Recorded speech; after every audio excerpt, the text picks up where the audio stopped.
Pronto. Bom dia para vocês, gente. Bom dia, bom dia. Então, acho que a gente faz mais... Vou esperar mais um. Foi? Ih, já foi. É isso aí. Não, eu estou aqui ainda. Ah, tá ainda. Tá, opa. Acho que legal, acho que vou dar mais um minutinho, de repente, que eu vi que tem gente entrando. Não estava às 9, de repente a gente consegue dar mais esse minutinho só. Você que sabe, tá com você. Então tá bom.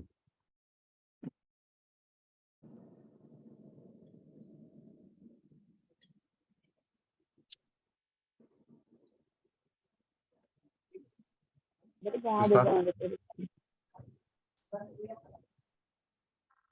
Vou testar a tela aqui só um pouquinho, pessoal. Estão conseguindo me enxergar? A tela, na real, na verdade? Sim, as duas telas. Inclusive. Espera aí. E agora, vocês estão vendo a certa ou a errada?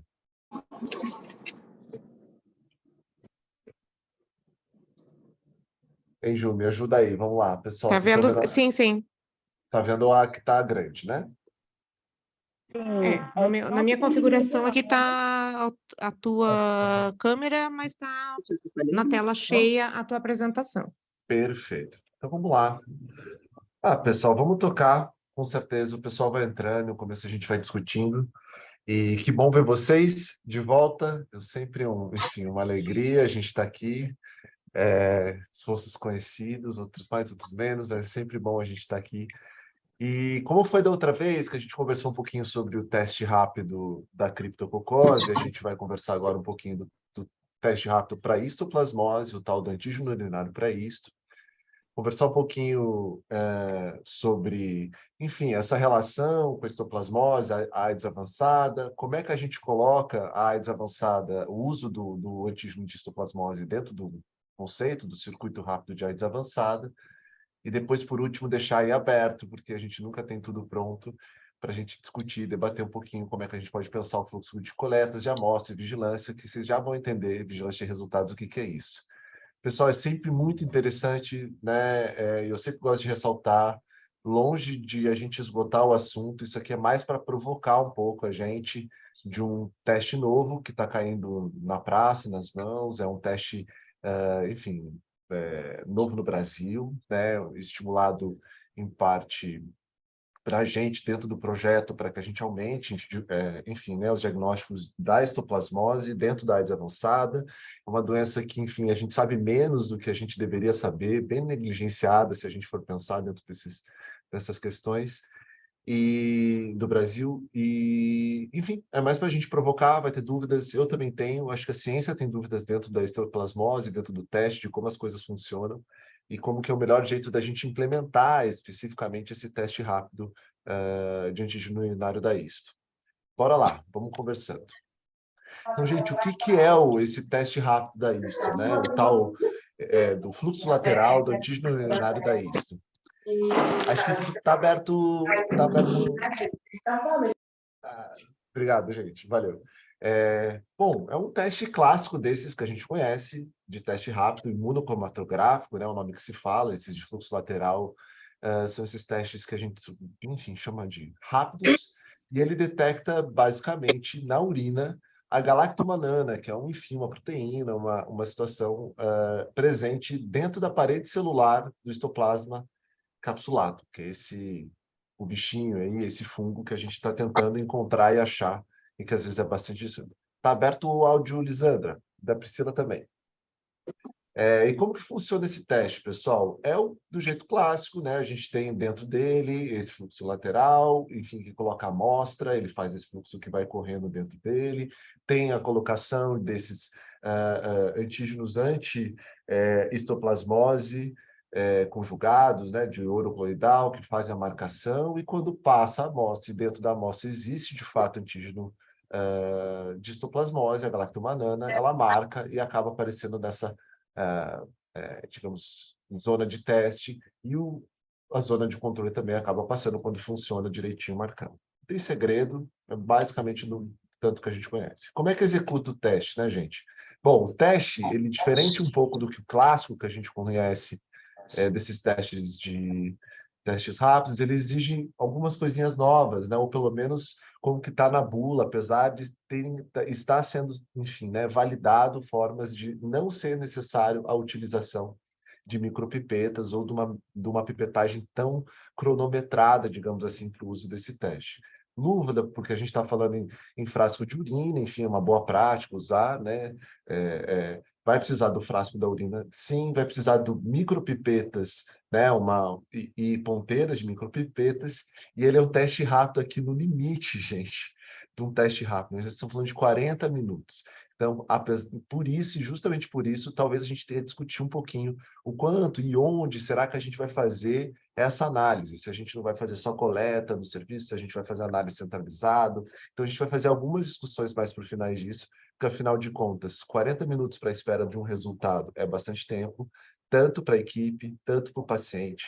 Não é fácil também, os kits vêm em kits de 50, então é difícil distribuir para vários, enfim, serviços. Então, tem coisas que a gente vai conversar um pouquinho no final, como vai fazer essa implementação.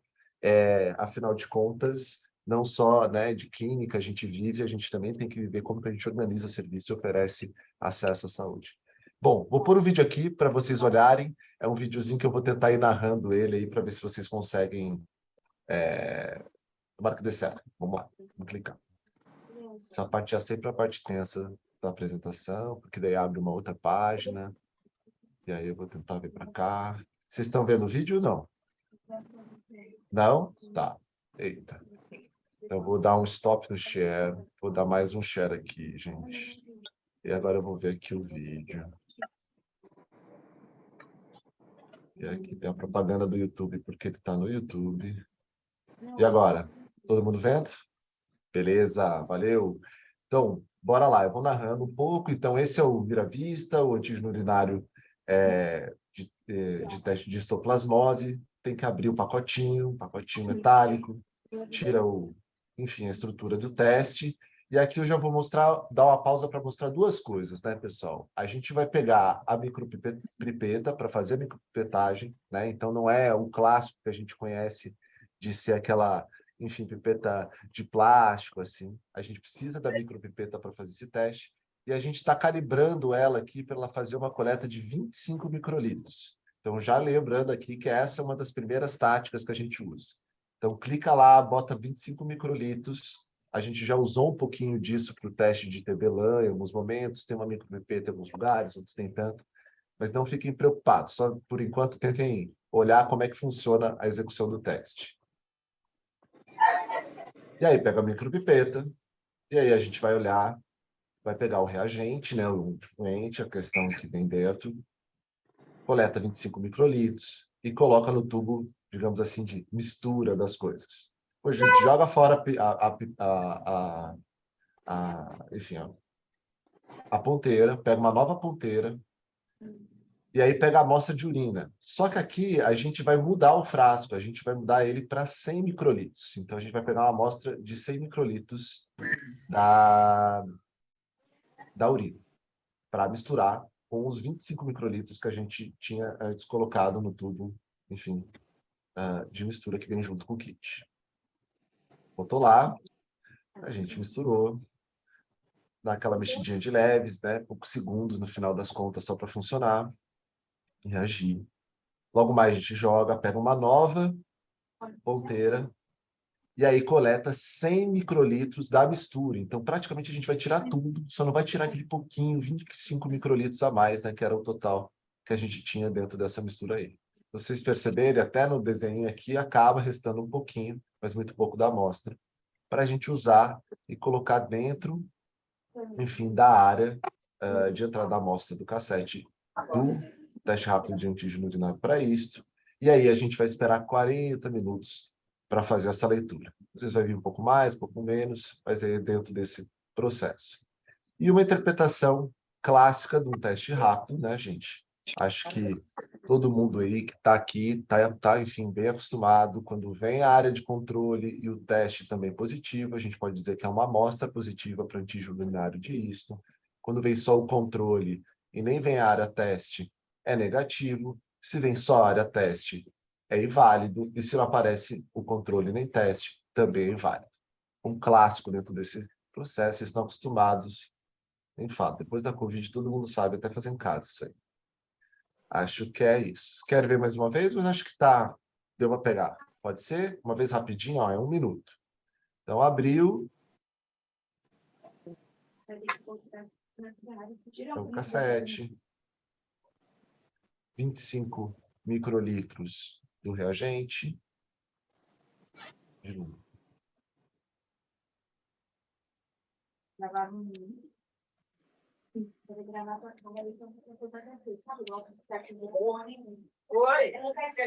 Nova ponteira.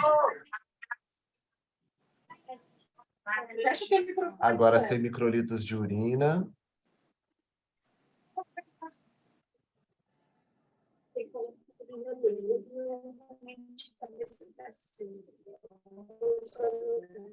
Aí joga fora a ponteira. Ah, dá uma mexidinha.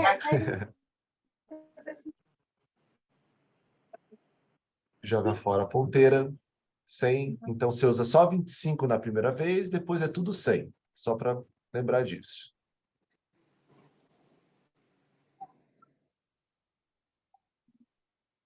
Coloca na entrada da amostra do cassete.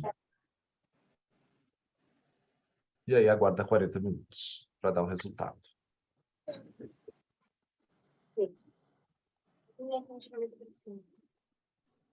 Maravilha, pessoal?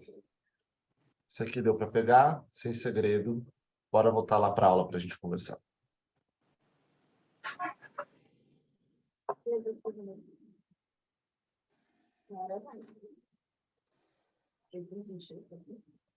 Tá, pessoal, tem um pessoal, dá uma checada se vocês não estão com o microfone aberto, que atrapalha. Legal, tem alguém que está com um iPhone aí. Onde é que tá o microfone? Ah, ele está aí na tua tela, pode ter certeza. Aê, show de bola. Agora sim. Bom, gente, esse é assim, execução clássica dos testes. Para a gente dar uma olhada, só coloquei aqui a questão relacionada, enfim, aos resultados. E aí a gente vai falar das coisas mais que interessam, a gente quer saber como é que funciona de fato a sensibilidade e especificidade do teste. Lembra quando a gente estava falando da cripto, gente? Era lindo, né? Super alto a sensibilidade, 99, especificidade super alto. Quando a gente está falando do teste de isto, né? E por isso que é tão difícil, ele já não funciona igual para cada forma da doença. Então, esse teste, especificamente, ele vai ter uma sensibilidade geral, se a gente for olhar, né? Isso dentro da corte, enfim, que é do próprio fabricante que coloca, geral de 78%. Fala, putz, não é tão bom. E, de fato, não é, se a gente for lá, apesar da especificidade ser super legal. Agora, quando a gente está falando de algumas características, que seja na histoplasmose disseminada, quando ela está naquela pessoa imunossuprimida, ela está em todo o corpo, enfim, ela já tem algumas características, a gente já vai dizer o que é isso, ela já tem uma sensibilidade muito mais interessante, que a gente está conversando aí de 91%, 92%. A especificidade se mantém. Em imunocomprometidos, e é onde a gente vai estar trabalhando, especificamente em pessoas vivendo com HIV, com AIDS avançada, ela já consegue trazer um conjunto de resultados bem melhor para a gente em termos de sensibilidade, 93%. Você está assim, poxa, Felipe, eu estou acostumado com HIV, que é 99,9%. Poxa vida, como é que a gente vai ter... É isso, né? A gente está tentando encontrar ferramentas para ajudar a gente a fazer um diagnóstico de uma outra doença, que é bem mais complicadinha, que é isto. Então, assim, vai ter furo em algum momento, sim, é por isso que a gente usa a clínica, por isso que a gente usa outros elementos para tomar uma decisão em termos da isto. A vantagem, obviamente, do teste urinário, né, de isto, é que ele é um teste rápido, né, a gente está falando 40 minutos, mas é rápido, quando a gente está falando, sei lá, de imunistoquímica, quando a gente está falando, enfim, né, de né, cultura, poxa, a cultura nós estamos falando de 3 semanas, 15 dias para ter um resultado, então, assim, muito mais tempo quando a gente está adiante. Então, ele é um teste rápido, sim, não do clássico que a gente conhece, que às vezes é mais rapidinho, menos que meia hora, mas ele é bem mais rápido. E a coisa boa, que também ele é feito em urina, basicamente sem necessidade de você fazer um pré-tratamento, não precisa se centrifugar, não precisa pôr em nenhum negócio, então tem um jogo, uma coisa bacana em cima disso. Então, altamente específico e uma boa sensibilidade quando a gente está falando em isto disseminada e imunocomprometidos, né? Especificamente nesses quadros clínicos que a gente tem. Quando é uma isto puramente pulmonar, a gente perde um pouco dentro da sensibilidade do teste. Por quê? Porque justamente a gente está tentando pegar o galactomamana, o antígeno do histoplasma. E aí, se ele não está, de fato, né, disseminado, não vai estar com muita, digamos assim, carga antigênica dentro da urina. E aí fica mais difícil de achar. O teste realmente tem algumas fragilidades dentro desse ponto. Bom, aqui um outro jeito, né, gente, comparando um pouquinho o teste, as sensibilidades dele, comparando com outros testes. Então, aqui a gente está falando de testes de detecção de antígeno. Na verdade, não é só o de antígeno urinário por histoplasmose, tem outros, né, testes que a gente chama de imunoenzimático e tal. Então, já mostra uma sensibilidade um pouco maior e tudo mais. Mas quando a gente compara especificamente com detecção de anticorpo, né, a gente está falando, poxa, a sensibilidade de anticorpo é muito maior. E até hoje era isso que a gente trabalhava, de anticorpo para isso, e aí a gente tem 58% de sensibilidade, muito mais baixo, né? Claro que testes moleculares são, enfim, super sensíveis e específicos, mas são mais difíceis, menos disponíveis, mais caros. Então, é um teste que vem contribuir, não é o salvador da pátria, mas certamente ajuda a gente especificamente por conta da istus disseminada ser uma doença, enfim, bastante grave. E aí, quando a gente olha para outros testes comparando o antígeno, né, na histoplasmose disseminada, por exemplo, ele é melhor que a cultura, melhor que a pesquisa direta e melhor que a sorologia. Então, assim, você vê, né, gente? A gente está trabalhando com coisas, eventualmente, que, dependendo da forma clínica, a gente não tem nenhum teste bom, né? Ou vai ter testes, enfim, um pouco melhores para algumas características. O campo, com certeza, na AIDS avançada, a gente está discutindo muito mais esse espaço da histoplasmose disseminada. Então, ele é mais rápido, em tese é mais simples e mais acurado que a sorologia, que a cultura, que a pesquisa direta, que a histopatologia, enfim, esses testes todos outros, né? De anticorpo, de pedacinho de lugar, que a gente tenta ver, de fato, a célula, se tem isso lá dentro. Então, ele, na doença avançada, ele pode ter uma característica que pode ajudar a gente, especialmente porque ele é mais rápido, simples. Bom, bora lá conversar. Quem não estava na última deve ter assistido. A gente está, obviamente, falando do circuito rápido da AIDS avançada. O que é a AIDS avançada? Qual que é o conceito dela? Não é só a pessoa que tem AIDS, né? CD4 abaixo de 350 ou outras características de AIDS, mas ela tem AIDS avançada, quando o CD4 está abaixo de 200. Então, de fato, tem um imunocomprometimento bastante alto. E ela também tem a doença nesses estágios 3 e 4 do OMS. Eu já vou mostrar a tabelinha aqui que quer dizer isso. E toda criança, né, abaixo de 5 anos é considerado com AIDS avançada. Não é exatamente o público que a gente trabalha no projeto, em todos os lugares, mas é interessante a gente saber. E aí, o que é estágio 3 e 4 do OMS, né, gente? É um monte de característica. Quem está acostumado com notificação sabe, gente. Então, no estágio 3, são características que colocam, no final das contas, características clínicas, que independente do CD4, se a pessoa apresenta, ela, de fato, tem comprometimento imunológico, né? Então, uma perda de peso importante. Eu não vou entrar em cada detalhe aqui, né? Isso é legal sempre ter na mão, dar uma olhada e ver, mas isso a gente tem noção. Então, quando a pessoa, sei lá, tem uma candidíase oral persistente, isso já é um sinal de um imunocomprometimento grave, mesmo que o CD4 esteja mais alto, no final das contas, ela não está conseguindo segurar nem a cândida da boca, né? E o 4 são estágios mais avançados ainda. Lembra que a gente mostrou da cripto, extrapulmonar, ou pulmonar? Aqui a micose disseminada da histoplasmose se deu característica disso, independente do CD4. É o estágio 4 da OMS. Então, essa é daquelas listinhas que vale a pena a gente sempre ter por perto, dar uma lidinha e a gente vai marcando na cabeça quais são as questões que vão decorando a gente. Bom, gente, a cripto, na isto, é infrequente ocorrer... Ah, ficou cripto aqui, que vergonha. É infrequente a ocorrência de isto, gente, na PBH com CD4 maior que 200, tá? Então, aqui, essa é uma coorte americana e canadense, longa, de quase 6.000 pacientes, que eles, enfim, né, vão... tem mais um microfone aberto, chequem aí, pessoal. Aí, que é uma corte longa que eles acompanham, enfim, testes, observando essas pessoas vivendo com HIV durante anos.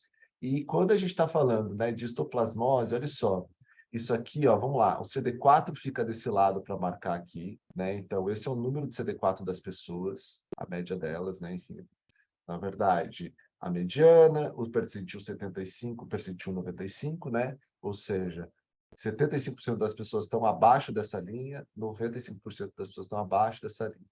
E quando a gente olha para isto, 75% delas, dessa coorte longa, grande, de 6 mil pessoas quase, tem isto abaixo de 200. Então, é incomum a gente falar de histoplasmose acima de 200, apesar de poder acontecer, é bastante incomum. Então, é na AIDS avançada mesmo que a gente vai encontrar essa doença.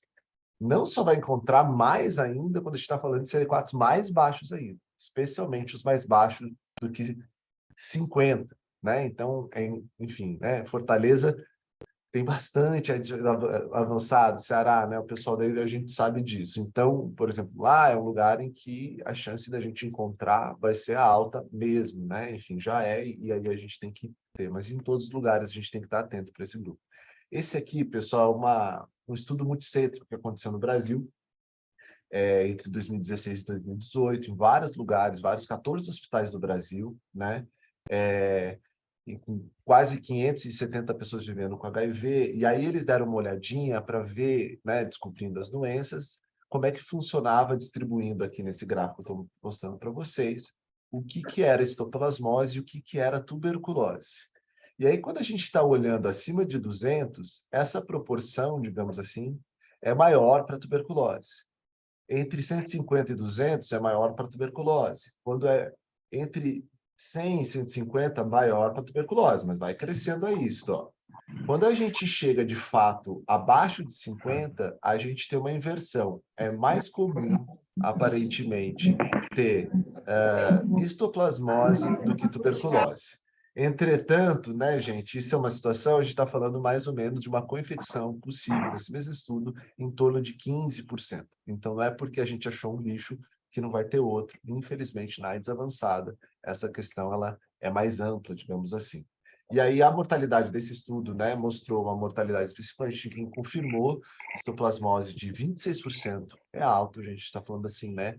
1 em cada 5 pessoas, 1 em cada 4 pessoas, então mais de 1 em cada 4 pessoas, é bastante alto. E é interessante que eles também olharam, na verdade, o uso, né, do antígeno urinário para isto, e o uso desse método diagnóstico aumentou, na verdade, a positividade comparada a teste padrão em 53,8%. Então, era um estudo, obviamente, para tentar mostrar a validade do antígeno urinário da isto, do teste rápido para isto, e ele mostrou que, enfim, sim, contribui na clínica para a gente achar mais os casos de histoplasmose, desde que ele tenha disponível, rápido, para tomada de decisão clínica.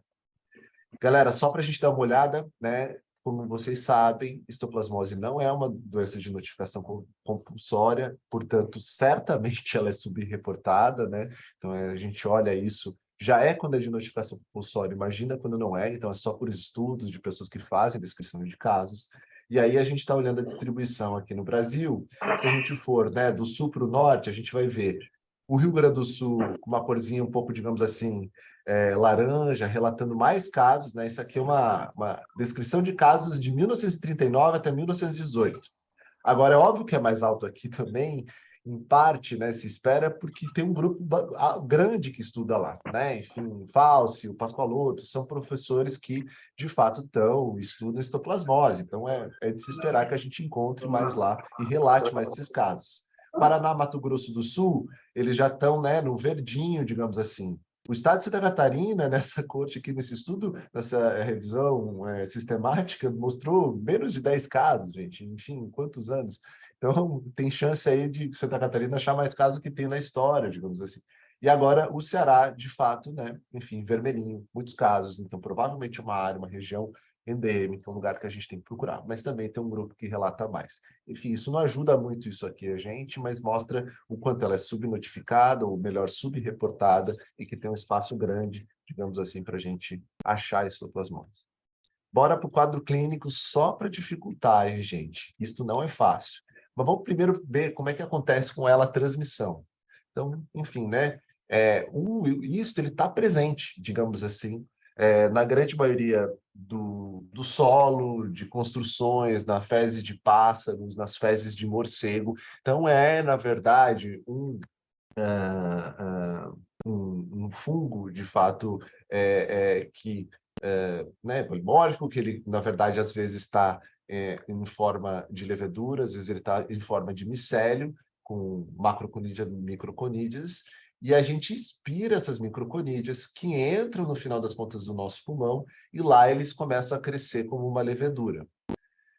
De uma maneira geral, quando a gente fala toda a população, ela é uma infecção com resolução, né? Dependendo se ele é uma pessoa imunocompetente e tem uma inalaçãozinha baixa, a gente dá conta, na grande maioria das vezes, 90% das vezes, de segurar lá e dar conta de prender, digamos assim, o histoplasma. Mas, se a gente, de fato, tem uma redução, né, da nossa imunidade ou uma carga muito grande de inalação, ela pode disseminar para outros órgãos, a gente pode não controlar, e aí ter as manifestações clínicas que a gente tem. Então, é interessante colocar dos casos, enfim, né, que eu já vi, enfim, a gente tratou, tem um bem anedótico, geralmente é incomum a gente ver histoplasmose em pessoas imunocompetentes, que não têm imunocomprometimento, mas era de um grupo de biólogos que foram e entraram dentro de uma árvore enorme, uma sequoia, assim, e lá era um ninho de morcegos, e eles ficaram um tempo lá, no final das contas, se divertindo dentro dessa grande árvore lá, e eles inalaram muito histoplasma, que estava nas fezes desses morcegos, e tiveram, na verdade, enfim, né, uma histoplasmose pulmonar aguda, e foram internados, uns mais graves, outros menos graves. Então, era uma situação que às vezes... Mas isso não é o que acontece geralmente, né? O que acontece é mais comum, especialmente nas pessoas vivendo com HIV, é uma supressão muito alta, né? A gente está falando ali abaixo de 200, às vezes até mais baixo do que isso. E aí a pessoa começa a ter manifestações, tanto pulmonares, tanto, enfim, né? Aí virtualmente em qualquer lugar, cutâneas, de pele, disseminada, abdômen, sistema nervoso central. Enfim, a gente vai contar um pouquinho aqui no próximo slide. Então, de uma maneira geral, tem esses sintomas e sinais. Então, quem nunca viu febre, sudorese noturna, perda de peso, astenia. E aí, o que isso parece, né, gente? Classicamente, parece muito mais tuberculose. Eu falo assim, ó, qual que é as 4 perguntinhas, né? A Lisa, ó, falei tuberculose, a Lisa olhou para mim. Aí, febre, sudorese noturna, né? Perda de peso e astenia, gente, os 4 clássicos, né? Então é muito comum, são sintomas gerais digamos assim, de uma doença sistêmica que tem entrada pelo pulmão, que potencialmente pelo pulmão. Mas aí ela começa a ter algumas outras coisinhas que aumentam as características, porque virtualmente é um quadro clínico muito múltiplo, né, que pode pegar qualquer órgão. Então, vai ter adenomegalia, linfonodos, hepatosplenomegalia, afinal de contas, o nosso fígado e o nosso baço crescem, também são órgãos imunológicos, lesões de pele, oral, né, mucosas, eventualmente. Nos exames, a gente pode ver um raio-x infiltrado, miliar, na tomografia, que fica aqui do lado, super florida, cheio de pontinho, e eventualmente trato gastrointestinal, colite, vai ter massa, ulceração, sangramento. Quando está no quadro grave, é grave. A gente está falando, né, gente, de uma mortalidade alta.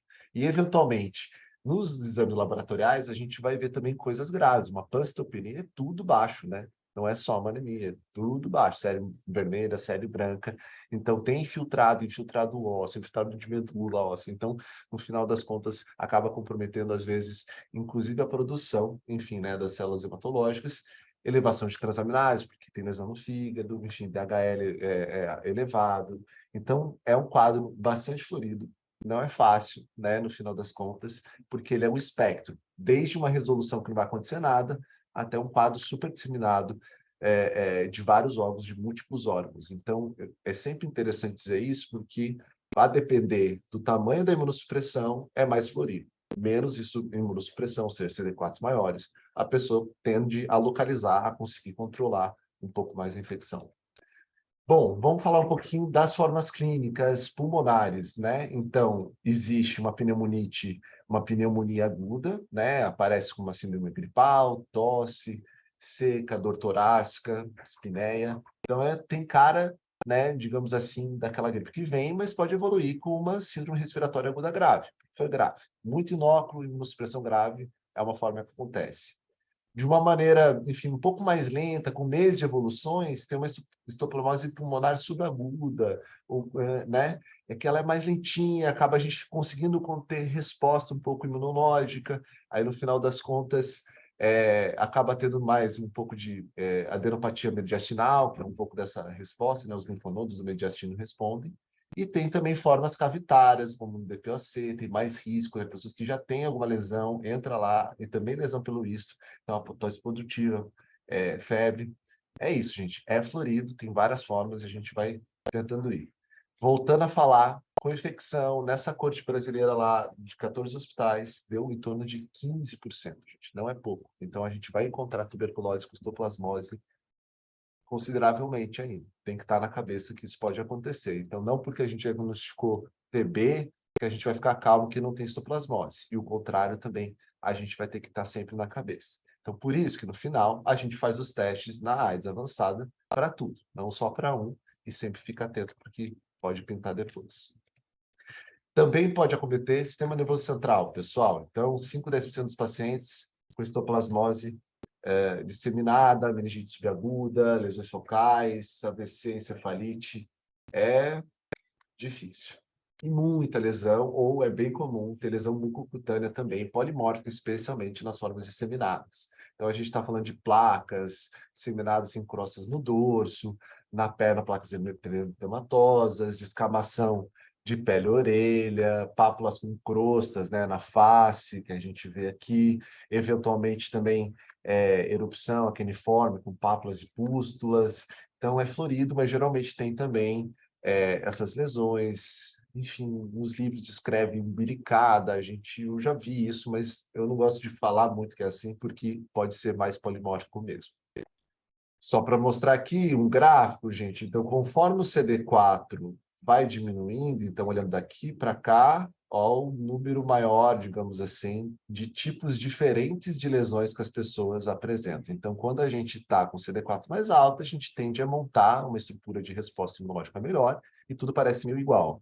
Quando o CD4 está bem baixinho, aí a gente faz o que dá. E às vezes tem lesão que é umbilicada, às vezes que é crostosa, às vezes que é uma placa. Então, começa a aumentar o número de tipos de lesões conforme o CD4 abaixa aqui de pele. Esse que é o gráfico aqui para vocês verem. Bom, e na AIDS avançada, gente, como é que é o rolê? A ideia é da gente fazer o circuito rápido. Quem estava na última aula, a gente também conversou, e é o circuito rápido da AIDS avançada. De novo, errei aqui, roubei o slide da última aula aqui. Mas essa é a estratégia da gente organizar os serviços para uma navegação rápida na rede de atenção à saúde diante de um evento gatilho, né? Então, a gente, enfim, viu o CD4 baixo, viu uma pessoa com AIDS avançada, é um diagnóstico recente, essa pessoa entra por uma espécie de um pacotinho, de um fast track, de um circuito rápido, para a gente tentar, no final das contas, resolver rápido a vida dela, porque ela tem maior chance de, enfim, falecer e a óbito, né? Então, a gente tem que ser rápido. Então, organização de listas para AIDS avançada, a gente vem fazendo, busca ativa das pessoas com AIDS avançada, acolhimento na clínica e sempre pensar nos fluxos de internação, procedimento quando a gente precisa. Bom, gente, bem mais fácil do que o de cripto, o de isto, no final das contas, eu vou passar pela clínica aqui e depois a gente discute, desculpa, a clínica não, a decisão, digamos assim, do teste, para depois a gente conversar um pouco como que a gente pode implementar. Então, obviamente, pessoas com sinais de alarme, de urgência e emergência, né, qualquer instabilidade clínica, tem que ir para uma emergência. A gente não vai ficar cuidando dentro do ambulatório de média complexidade quando a gente não tem as ferramentas para isso. Essa pessoa precisa de estabilização, né? Mas se a gente não está diante de uma situação dessa, são pessoas estáveis do ponto de vista clínico, mas tem sinais de histoplasmose, isso que eu conversei com vocês, a gente vai fazer o teste de urina, né? Se ele vier reagente, então a pessoa sintomática fez o teste. Carolina, fecha o teu áudio. Carolina Guedes.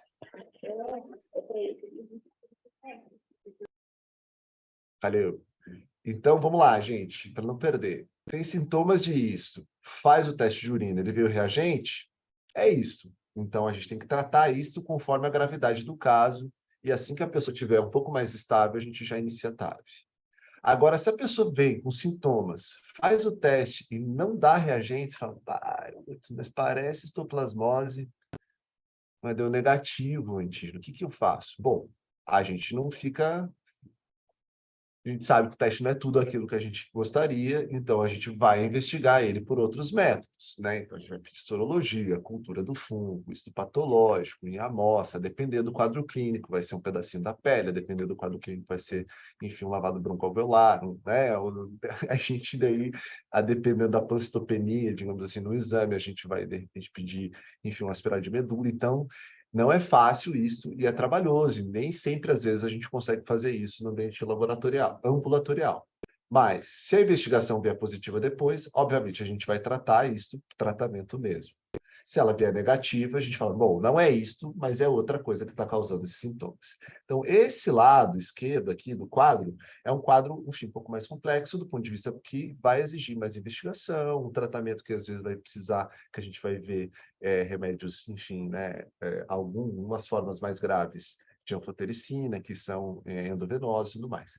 Mas uma coisa que eu acho que é o quadro que mais pode acontecer dentro dos ambulatórios nossos são pessoas que não vêm com sintomas sugestivos de isto, né? Então, estão com CD4 baixo, AMS, né? Seja diagnóstico recente ou antigo, mas estão, assim, relativamente assintomáticos para histoplasmose, né? A gente vai fazer o antígeno urinário, como a gente vai fazer o pacotão da AIDS avançada com eles, e se vier reagente, né? Ou seja, uma pessoa sem sintomas, mas com antígeno, então ela ainda não tem uma doença ativa tão clássica assim. E aí a gente faz fazer o tal do tratamento preemptivo, tratamento profilático da isto, que a gente já vai ver o que que é, né? Então é aquela mesma história. Pessoas assintomáticas com algum desses testes positivos, a gente vai sempre pensar numa profilaxia. É isso que ele vai ajudar a gente a conduzir. E aí ele está assintomático, veio o teste negativo, aí a gente vai pensar outras coisas, investigar o resto que tem. Então, é relativamente simples aqui esse esquema enfim, né, é o que eu gosto sempre de falar, o que vem de novo, ou relativamente novo, não do que a gente está conversando, é essa história desse tratamento primitivo, profilático, entre aspas, das pessoas, que são quando as pessoas não têm sintomas, têm o teste positivo e aí a gente trata para não ter doença ativa, que é basicamente o conceito de tratamento preventivo, né? Tratamento de pessoas sem doença ativa ainda, porque ela vai ficar, né? E é uma doença grave, uma doença que tende a ter uma evolução grave nas pessoas vivendo com HIV, com AIDS avançado.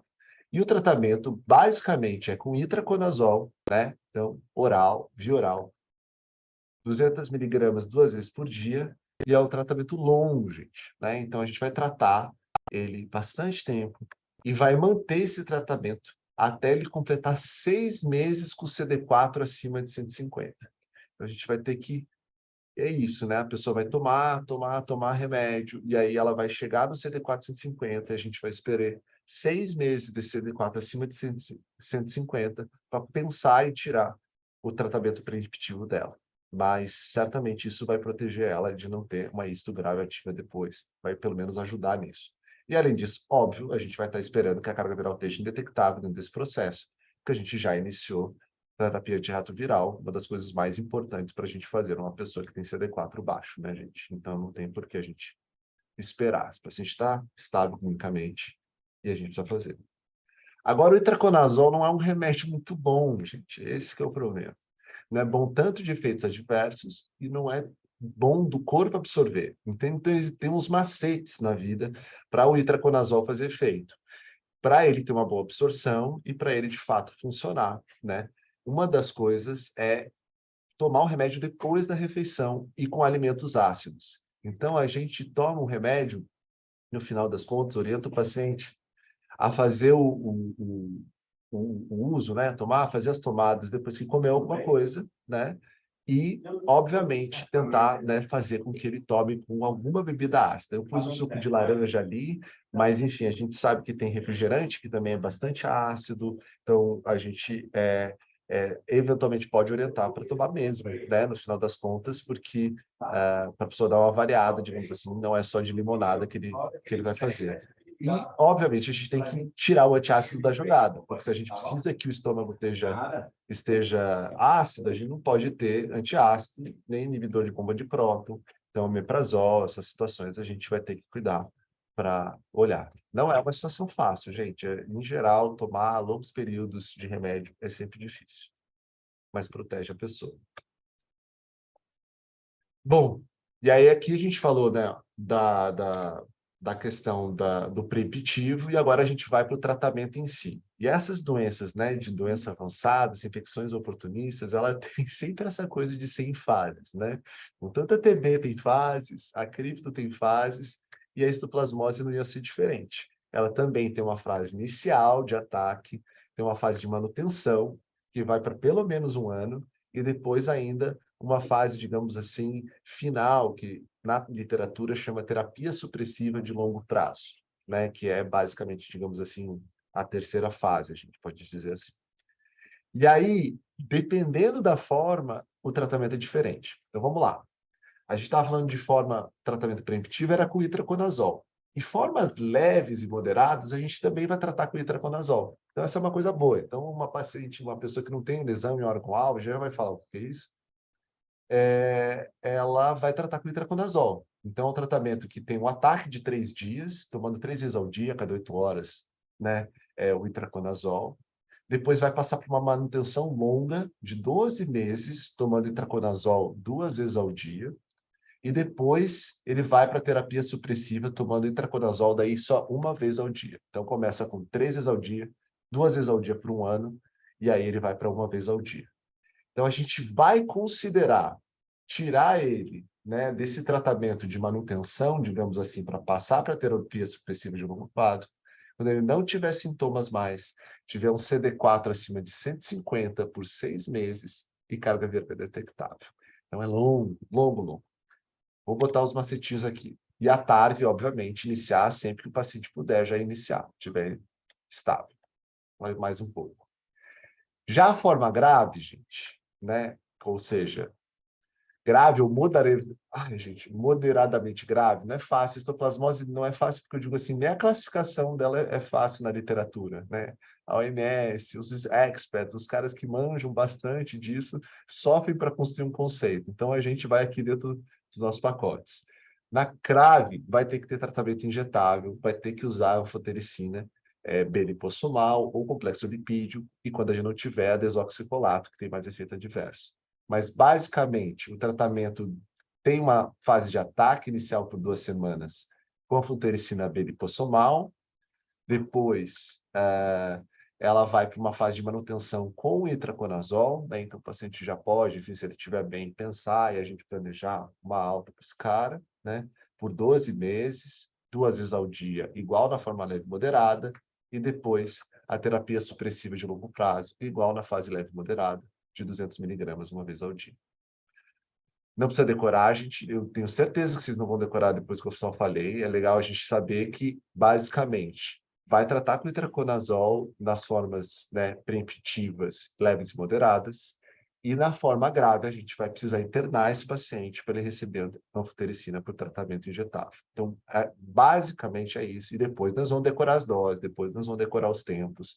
Não tem nenhum sentido a gente saber. Tem um monte de infecto aí, enfim, acho que tem gente que tem experiência de tratamento até mais que eu, ultimamente, e que certamente né, checa as coisas, né? A gente precisa ter as anotações, precisa decorar tudo. Bom, targa assim que estiver estável, e aí os macetinhos para cada uma das fases na forma grave, né? Ou moderadamente grave. Então, no tratamento inicial, se tem sistema nervoso central comprometido, meningite, eu tenho que aumentar um pouquinho a dose.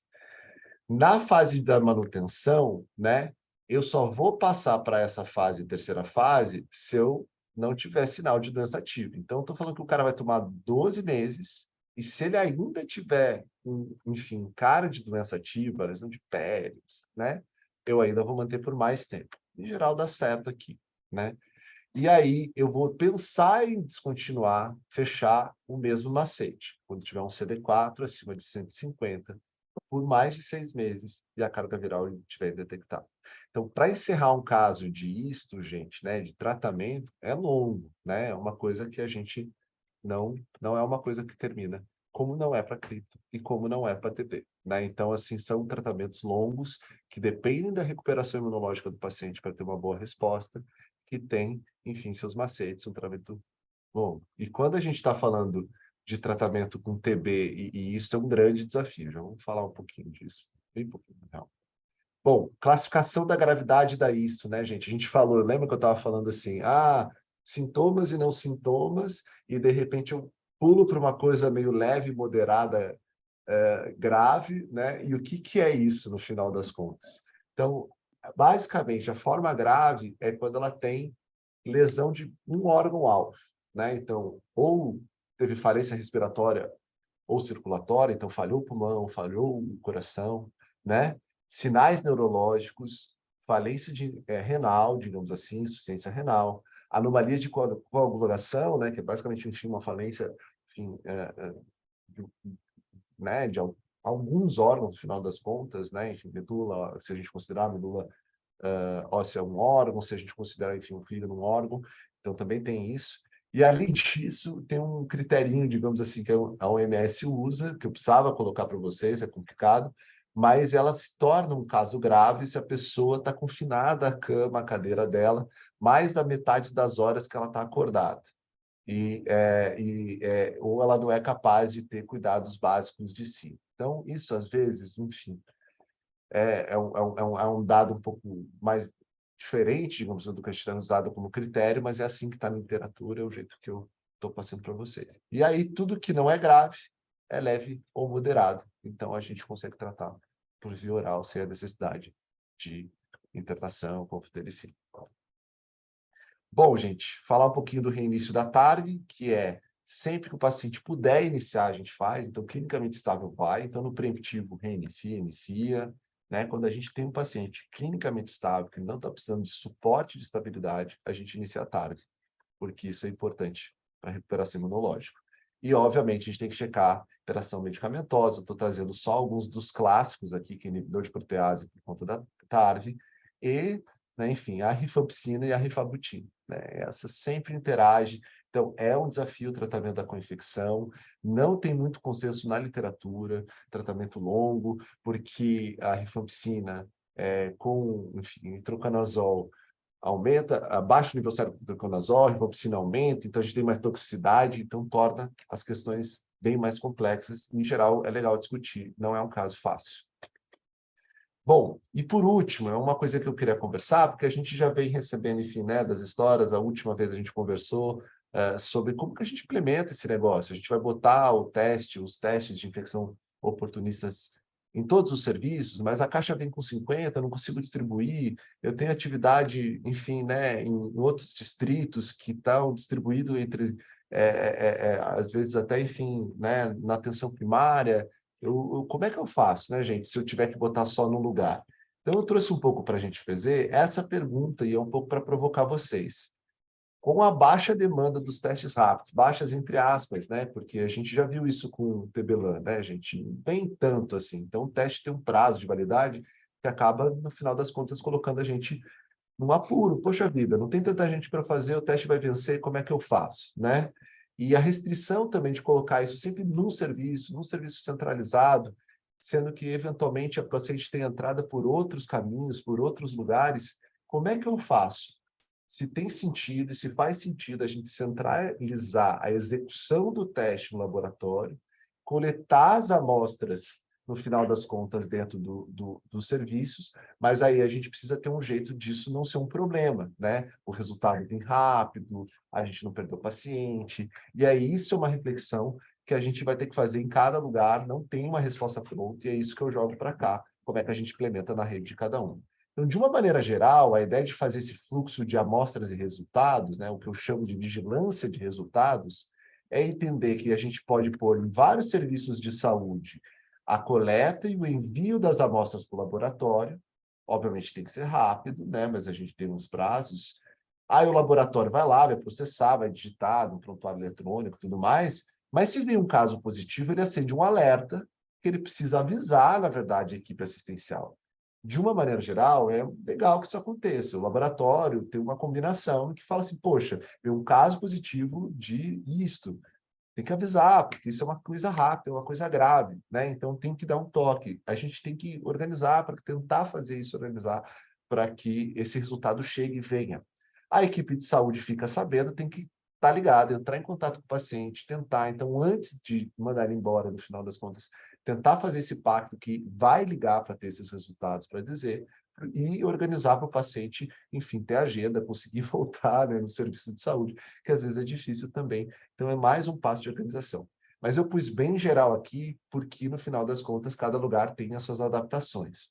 Um ponto importante, que não está representado aqui, é a equipe de saúde fazer um feedback nesse pedaço da, digamos assim, equipe de assistencial, de saúde, feedback dos resultados, porque às vezes, sei lá, mudou alguma coisa no laboratório, ela também fica atento, ter a sua planilha de vigilância reversa, digamos assim. Se o laboratório não avisou, pô, peraí, eu colhi do paciente ontem, em tese o pacto é para estar pronto hoje ou amanhã, e aí como é que está essa história? Será que o resultado já saiu, não saiu? E aí, então, é legal ter, verdade, ter esse giro ao contrário, que essa atenção e essa equipe está atenta para ver. Tem que organizar, enfim, a gente sabe que é difícil. E aí eu escrevi um pouquinho potenciais benefícios e malefícios, mas acho que vocês têm mais coisas para dizer. Por que que valeria a pena, enfim, a gente fazer isso? Centralizar a execução dentro dos laboratórios municipais e coletar as amostras capilarizadas. Por quê? A gente tem uma facilidade logística dos kits, dos insumos, pipeta, luva, frasco de, enfim, de coisas. Tem uma possibilidade da gente capilarizar as coletas dos exames, né? Então, a gente está, sei lá, trabalhando com uma unidade polo num distrito que vai acolher pacientes de AIDS avançada porque está longe do centro, né? Então, pô, será que lá, de repente, não dá para eu coletar? Porque eu não consigo, de repente, ter o teste lá. Eu tenho que estar só no lugar.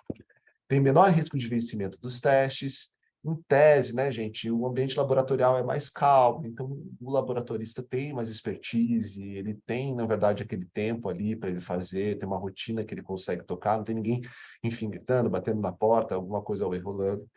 A gente acaba, de certa maneira, protegendo o tempo da equipe assistencial, né, para não fazer teste laboratorial, não que não seja importante, mas eventualmente tem que avaliar o quanto isso compromete, e também diminui o tempo de visita do paciente no serviço. Ele não vai ter que ir lá, chegar e ficar 40 minutos para esperar isto, mas tanto, né, enfim, para carga viral, mas tanto no final das contas, eu sei que corre tudo às vezes meio paralelo, mas também é um tempo às vezes que o paciente fala, poxa vida, eu vim, tirei um dia aqui para fazer esse negócio, e pode ser complicado. De uma maneira geral, a gente tem economia de escala e escopo. Agora, tem malefício, gente, e essa é uma decisão difícil de fazer, porque afinal de contas, a gente está falando de uma doença grave, e aí a gente não tem resultado na hora para tomar a decisão. Então, não é um resultado que sai ali e o paciente pode eventualmente sair com itraconazol, sair com tratamento, ou já pensar que ele tem que internar. Então, tem uma coisinha aí que a gente pega. A gente sabe que, a depender da construção do vínculo e do jeito, é uma coisa que a gente consegue equilibrar essa perda de decisão na hora. Nem tudo sai na hora, e o primeiro dia, às vezes, é muita informação para o paciente também. Mas tem uma risca de não entregar, da gente perder esse resultado no tempo oportuno, e tem o risco do paciente não voltar. Mas também o paciente não voltar, não voltaria para os retornos, porque a gente está falando de tratamento muito longo também. Então, é um conjunto que eu queria trazer dessas questões. Bom, agradecer os slides para o pessoal, enfim, compartilha da equipe do departamento que a gente tem construído esses treinamentos. E, gente, paro e jogo para a gente discutir aí 5, 10, 15 minutos, ou, enfim, o que a gente conseguir dessa história, o que vocês acham disso, né? Especialmente essa parte. Enfim, qualquer pergunta que tenha, acho que do ponto de vista que rolou, mas eu queria trazer especificamente esse final, que eu sei que é o que um pouco já veio de outras coisas que a gente veio conversando nos comitês gestores, e a gente sabe que é um dos pontos mais difíceis, que é a implementação mesmo do teste. Vão levantando a mão aí, pessoal, que não puder, eu vou tentando fazer a minha ordem aqui de puxada.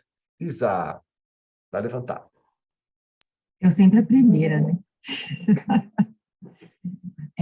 Eu tenho algumas perguntas, eu vi que você respondeu algumas pelas aulas, notando as perguntas, mas eu queria só reforçar e discutir de novo, tá? Claro. São pacientes com uma imunossupressão importante, né? Lembrando a questão da AIDS avançada, o risco de SIRI, né, de síndrome de reconstituição imune, eu queria que você colocasse um pouquinho.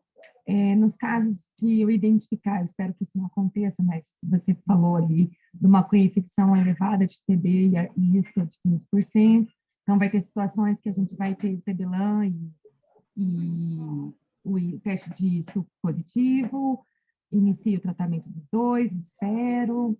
Eu queria que você falasse um pouquinho em relação a isso. Obrigada. Legal. Que bom que você começa com as perguntas, na real, Alice.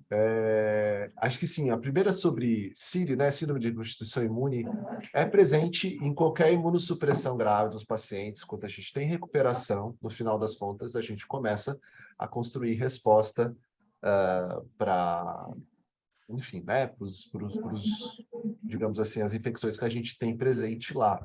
Então, há um paradoxo eventual da tomada de TARV, melhoria da imunidade e uma aparentemente piora clínica, né? Porque aí o paciente, poxa vida, começa a ter mais febre, começa, enfim, ter alguma lesão em algum órgão, situações. Sim, é isso, mas eu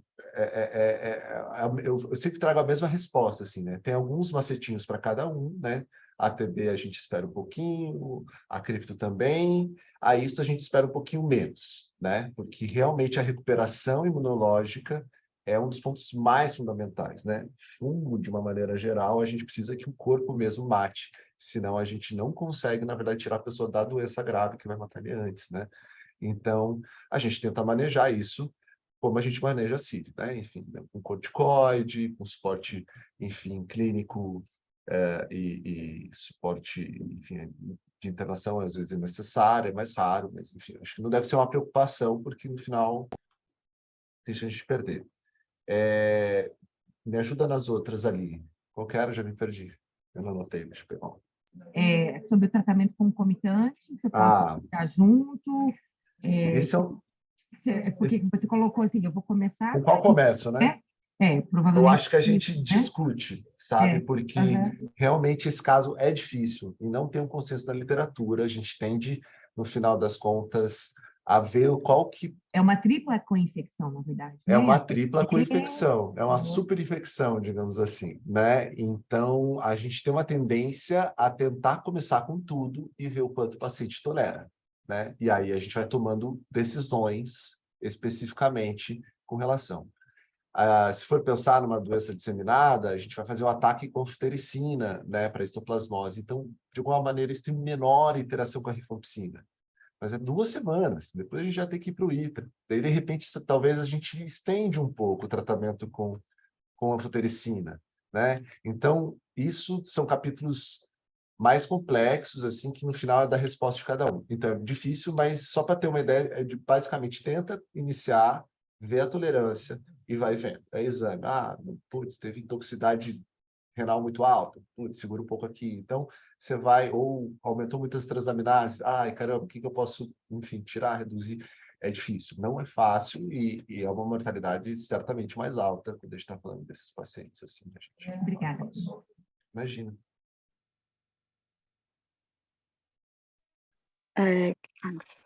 Fala, Josi. Posso falar? Pronto, é importante o que ela colocou na questão da reconstituição autoimune, principalmente assim, aqui em Fortaleza, né? Basicamente, a gente está tendo muitos casos realmente já de avançada, e realmente uma das dúvidas, né, iniciais em relação ao início, né, as condutas, é justamente essas co-infecções. Né? Então, assim, quando apresenta o TB, geralmente, né, com CD4 muito baixo, né, a gente está tendo CD4 às vezes de 3, de 10, né? Então, assim, que a conduta, né, que os profissionais estão tendo é de iniciar, no caso, quando é TB, iniciar primeiro o TB e depois iniciar a TARV, né? Já vi também em outros momentos que há de iniciar o quanto antes a TARV, mas o receio mais é pela reconstituição autoimune. Eu queria até saber contigo, Felipe, qual seria, né, realmente a melhor indicação. Claro, vai depender, na verdade, Josi, do caso, né? Como coloquei ali. Então, assim, na isto, ele estabilizou clinicamente, inicia a TARV. Essa é a recomendação. Aparentemente, os estudos mostraram melhor desfecho nisso, né? Já quando a gente está falando de TB, a gente espera um pouquinho, né? Quando o CD4 é muito baixo, né? A gente tem uma tendência a ir mais rápido, mas se o CD4 é um pouquinho mais alto, a gente espera até o 2º mês de manutenção, né? Quando troca, na verdade, a TB para fazer. E quando a gente está falando da cripto, a gente vai esperar aí em torno de 14 dias também. Agora, sem sistema nervoso central, a gente tem que esperar mais, porque daí é o risco de, né, síndrome de reconstituição imune, ela é um pouquinho maior e mais grave quando acontece em sistema nervoso central. Então, são coisas... É isso, tem um macetinho, tem coisa em cada caso, então, a depender de qual seja, enfim, o agravo que a pessoa tem, foi o diagnóstico, tem que fazer essa mudança. Eu ia Eu queria que vocês aproveitar. dessem uma contada, na verdade, o que vocês acharam dessa coisa, como vocês estão imaginando, porque tá a equipe de assistência aqui pensando se eles vão ter que executar esse teste ou se eles vão ter só que coletar esse teste, né? Então, assim, comentar um pouquinho nisso, que eu sei que é um pouco difícil. Mas eu vou dar a palavra ali para a Priscila. Fala, Priscila. Oi, pessoal, bom dia. Eu sou Priscila, sou coordenadora aqui do Laboratório Municipal de Florianópolis. Então, Felipe, assim, eu vou trazer a experiência, eu não conheço muito bem como é que é a estrutura dos outros locais do projeto, né? Mas falando de Florianópolis em relação à nossa facilidade de ter um laboratório no município que consegue ajustar essas questões de testes e tudo mais, né? Então, assim, acho que facilita realmente a gente ter um local único com pessoas que têm a prática de laboratório, cuidado. Então, a gente acaba, acho que facilita muito mais, né? Hoje, o município, nós em Florianópolis, a gente faz a cripto, né? O único teste que a gente não está fazendo é o CD4, que ele já fica com os enfermeiros, e o TBLAN. Os outros são todos feitos pelo laboratório. Então, e a gente já tem uma logística com os enfermeiros. O caso muito grave de um CD4, Marcelo adora trazer um CD4 lá de 40, a Patrícia a mesma coisa. Então, assim, a gente tem um fluxo de atendimento muito mais rápido para esses casos, tanto a gente como logística, eu ajustando a logística e os nossos bioquímicos com a emissão do resultado rápido, né? E essa resposta rápida para que esse paciente não fique 2, 3 dias esperando por um resultado que pode ajustar a conduta do médico, né? Do infecto lá que está esperando. Então, assim, realmente eu acho que centralizar é muito mais fácil e realmente ajustar só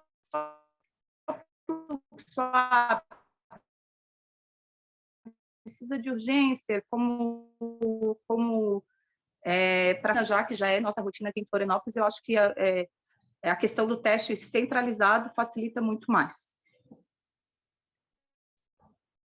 Legal, Pri, você ter trazido isso, porque eu digo assim, eu sempre gosto de falar, pode ajudar, não está escrito em pedra, mas depende de muita organização para funcionar esse retorno do teste, né, gente? Eu falo assim, aqueles malefícios não são pequenos, né? A gente realmente precisa ter um compromisso para entregar esse teste para o paciente, para a equipe assistencial. Então, que legal quando organiza, que bom que você trouxe a experiência. Eu já recebi um passarinho verde aqui comentando que Curitiba também tinha pensado nisso, né? Acho que na reunião do comitê gestor última foi comentado, então também é uma coisa para se pensar, por conta né, do distrito do Tatuquara, que é um distrito mais distante do centro, então é um distrito que dificilmente o paciente iria para o centro coletar, então, e ao mesmo tempo a gente não consegue distribuir lá para o Tatuquara e para o centro, para conseguir ter os testes nos dois lugares. Então, comenta, Lisa, fala você. A ideia realmente é facilitar o acesso aos outros serviços, e é isso que eu queria até perguntar, se a gente vai poder realizar para todos os pacientes da rede, né, se eu posso fazer a busca desses pacientes, porque independente se ele deu uma entrada no COA, no Salgado, no Tatuquara, se a gente pode ofertar esse resultado, esse exame. Se eu deixar no laboratório, acho que fica muito mais fácil, coleta na unidade básica de saúde. A gente tem o resultado aqui em Curitiba em 24 horas no prontuário eletrônico, e o laboratório pode sim mandar, ele manda já relatórios para nós semanalmente de exames de nosso interesse, de vigilância. Eu posso amarrar com o laboratório e mandar a cada 2 dias esse relatório, por ser uma condição mais grave. E realmente, acho que para que a gente consiga ter um ganho de acesso a esse exame para todos, se é que a gente vai poder utilizar, eu acho que seria muito mais importante eu deixar isso centralizado dentro do nosso laboratório. Eu só ainda preciso conversar com o laboratório, mas o laboratório nosso é super parceiro, assim, não vejo dificuldade nenhuma com eles. Mas eu preciso amarrar isso com eles, sim. Legal, Lisa, né, essa troca de experiência é importante, a priori sim, né, a gente não tem por que, se cair no critério de AIDS avançada, não deixar de ofertar, então acho que dá para a gente pensar e programar isso, né, acho que a priori não tem restrição, depois a gente vê isso. Ao mesmo tempo, eu queria perguntar aqui para Campo Grande, eu vi a Jordana abrir a câmera, porque tem um lugar lá que é o Hospital Dia, entende? E, de repente, para eles que pegam as pessoas mais graves, vale a pena estar lá, né? Ou ter um modelo misto, né? E aí que eu quero... Fala aí, Gi, o que você... Oi, Felipe, tudo bem? Felipe, aqui em Campo Grande a gente tem uma distribuição de território muito diferente de Florianópolis e Curitiba, né?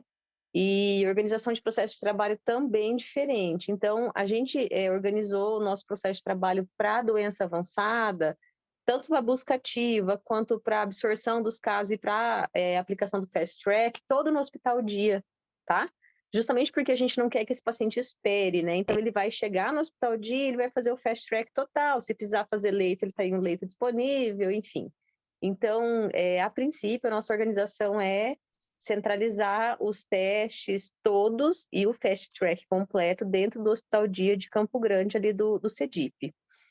A gente tem outro SAI grande, que tem alguns pacientes com doença avançada, que é o do MAP, né, da Universidade Federal, só que eles têm bastante pesquisas lá dentro, então eles já têm o teste da cripto implementado, eles têm os testes rápidos implementados dentro da universidade. Então, a gente estava, na verdade, em desvantagem em relação ao CEDIP, no sentido de cuidar da AIDS avançada. Já recebemos todos os testes, a gente estava esperando essa aula agora, hoje, para iniciar a execução da ISTO, né? E aí a gente vai, nesse momento, permanecer assim. A gente tem o CTA que, eventualmente, consegue fazer um diagnóstico de um paciente com AIDS avançada, mas esses casos não são manejados no CTA, porque o CTA é baixa complexidade, né? Então, o paciente acaba sendo remanejado para o CEDIP e todo o manejo vai ser lá. Então, fez o diagnóstico, quando é um caso muito complexo, ele acaba indo para o CEDIP, tá? Então, a gente vai fazer, nesse momento, ainda todo fast track no CEDIP. Não, e legal, Jordana, você ter trazido, que é isso, como eu falei já no começo, antes de apresentar, a rede é de cada lugar, e eu já adiantei antes que eu sabia, o CEDIP era um lugar que a gente, enfim, né, vem ajudando, acompanhando, e lá faz sentido, é isso, né? Nada que não impeça no futuro a gente pensar em outros modelos, né, gente? Com É isso que eu certeza. quero dizer, nada está escrito em pedra. E eu vou trazer para a Josi falar também, que eu sei que ela quer falar. Alane. Hoje eu quero falar muito, hein, Felipe? Nada, imagina. No caso desses insumos, né? Porque a gente está conversando concomitante em relação à AIDS avançada, que vai vir também os insumos. Vão vir insumos do projeto e os insumos da AIDS avançada, ou será só o da AIDS avançada? Né? E, assim, eu acho que foi até uma dúvida também que a Jordana colocou na última reunião que a gente teve sobre a AIDS avançada, na questão da colocação, né, dos materiais e tal, para não a gente subutilizar um ou outro, né? Porque, assim, da AIDS avançada vai ser tudo reportado de forma imediata, né, justamente para a gente ter o cuidado em relação dos insumos. Ô, Josi, o Uhum. Ministério ficou de me responder, eu já falei com a Alexandra e com a Ana Colin do Ministério, eles ficaram de definir como é que vai ser a alimentação dos casos de AIDS avançada quando o paciente usa o recurso que é do projeto, por causa do ciclone AIDS avançada, né? Porque o paciente vai ficar em aberto lá, a gente não vai usar o insumo do Ministério, mas a gente já usou o insumo do... Eu passei os casos que eu tenho, que a gente já fez isso, e aí eles não tomaram uma decisão ainda, eles vão passar para a gente, provavelmente, quando eles forem apresentar o ciclone AIDS avançada. Não está definido como é que vai ser isso, tá? Provavelmente, a gente também conversou um pouco com a Wanda já sobre isso, porque a gente tem o Red Recap de risco, que praticamente é a mesma coisa do ciclone AIDS avançada. Aqui em Campo Grande a gente já está com o ciclone. Então, assim, eu acho que eles vão unificar para uma única alimentação. Mas eles não tomaram a decisão, Felipe. Eu acho que não vai ter essa resposta ainda, né, Felipe? Sim. Ah, já tem? Ontem eu falei com Assim, elas, não tinha resposta, não, Felipe. da decisão não, mas eu vou tentar clarificar para todo mundo entrar na mesma página. Então, assim, Entendi. né, gente, eu acho que Campo Grande e Fortaleza estão conversando, e também vai acontecer em Porto Alegre, pessoal, é que o Ministério também tem um projeto de AIDS avançado, né? E, na real, gente, é um projeto em parceria com o CDC, então a gente, no final das contas, está comprando esses insumos para o Ministério. Então, assim, a gente está por dentro desse processo. Mas o que eu quero dizer é o seguinte, então, esses locais, na verdade, em que tem a concomitância, né, do projeto e o do Ministério também, então, ou seja, né, da Fiocruz, CDC, da Hora Agora, e também do Ministério, a gente vai alinhar essas coisas, tá, Josi? Mas a gente acaba caminhando um pouquinho independente, com possibilidades mais independentes, por isso que a gente já está fazendo aqui, e se tem, a gente consegue dar o suporte para manutenção e continuidade, caso lá não ande tão rápido, ou tenha alguma outra consequência desses processos. Então, é isso, né? O AIDS Avançado já é um projeto, já é um tópico, digamos assim, de inserção do projeto Hora Agora há muito tempo, né? Não é de hoje, tanto que em Campo Grande faz bastante tempo, os outros municípios já vêm caminhando, já tem atividades de follow-up, e outro que é um pouco correlacionado. Então, de uma maneira geral, o que eu quero dizer, tentando responder a tua pergunta. Primeiro que a gente vai olhar certinho, né? Ver em que passo está lá para a gente alinhar. É legal conversar com banda porque esse pedaço a gente discute no nosso comitê gestor, esse pedaço individualizado de insumos, de distribuição desses pedaços todos, faz mais sentido a gente fazer, porque daí a gente faz individualizado dentro dos processos. Então, só para colocar, apesar do CDC apoiar, na verdade, os dois projetos, ele está mais avançado do ponto de vista com o projeto Hora Agora. Está mais bem definido, melhor dizendo, né? Então, assim, e a gente tem um tempo nosso mais, enfim, particularizado com os municípios. Mas a ideia é não competir entre esses dois projetos, muito pelo contrário, unir forças, e aí a gente vai alinhar para, no final das contas, a informação chegar certinho para não faltar. Então, tem um pedacinho aí que vai chegar, vai vir, só que o Ministério, de fato, agora, com mudança de gestão, eles estão fazendo uma revisitação, de fato, dentro do projeto de AIDS avançada anterior, e aí eles estão para definir esses locais, como a Jordana colocou, com mais clareza, se vai chegar, não vai chegar, que horas que chega, como é que vai ser o treinamento, uma série de outras coisas. A ideia é que a gente caminha um pouquinho diferente. Aproveitar e deixar amplo, né, para outros locais que fazem, né, de forma centralizada e até perguntar, né, como é que eles realizam essa questão, né, do exame de forma mais centralizada, os laboratórios, porque talvez seja uma realidade diferente, né, de Fortaleza. Assim, nós temos muitos usuários que têm um grau de vulnerabilidade elevado, né, em situação de rua. Então, assim, são populações que, se a gente, né, pedir para um outro local, né, ter essa questão do deslocamento e até a questão da demora, às vezes a gente pode perder esse usuário, né, nessa questão desse retorno, né. Então, assim, por exemplo, em relação ao CTA, né, de Fortaleza, realmente a gente estava pensando de fazer no próprio serviço, apesar de dificultar mais a questão do processo de trabalho, né, que eu entendo, né, o contexto que os outros profissionais colocaram, porque agiliza realmente. Entretanto, na questão de um diagnóstico, né, mais rápido e uma conduta mais rápida profissional, para a gente, né, Fortaleza, fazer na unidade seria melhor, porque o próprio profissional já tomaria a conduta, já iniciaria o quanto antes e já agilizaria realmente, né, o atendimento, principalmente não correr o risco de perder esse usuário, né, assim, até saber como, né, estão fazendo em relação a essa centralização nesses casos de vulnerabilidade, né, como é que vocês estão fazendo. Josi, vamos fazer assim. Eu estou preocupado um pouquinho com a hora, né? Porque é o combinado, eu também vou ter que entrar em outra. Mas eu vou estar aí em Tá certo, Fortaleza no final do mês, tá bom, né? Eu com Wanda, a gente tem bastante coisa, quero ver os serviços, e a gente tem comitê gestor, tem todo um lance. ótimo, Então, acho que a gente pode, enfim, também com o Marcos e todo mundo definir. A gente define isso, não precisa ser para agora. E tá bom, aí, eu obrigada. acho que tem um entender da rede, do fluxo e das coisas que dá, que acho que é possível os dois modelos aí, mas daí a gente decidir junto, a depender de como for melhor. Tá Tá certo, bom? obrigada, Felipe. Pessoal, eu vou encerrar. Eu sei que o nosso combinado era até 10 horas, até 10h15. Eu também tenho outra coisinha aqui daqui a pouco.